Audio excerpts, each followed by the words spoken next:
Got a little public service announcement for motorists driving down the road. Now, we farm on a fairly busy highway, and so I see this a lot, but we got our hazard lights on here in our shop. As you can see, all the lights are blinking. And what we're going to show you is what it looks like when a turn signal turns on for a tractor.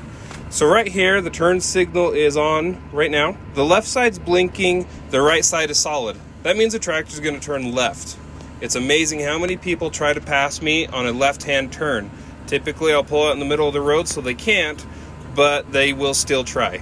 Now we got the right turn signal on. Left side is solid, the right side is blinking.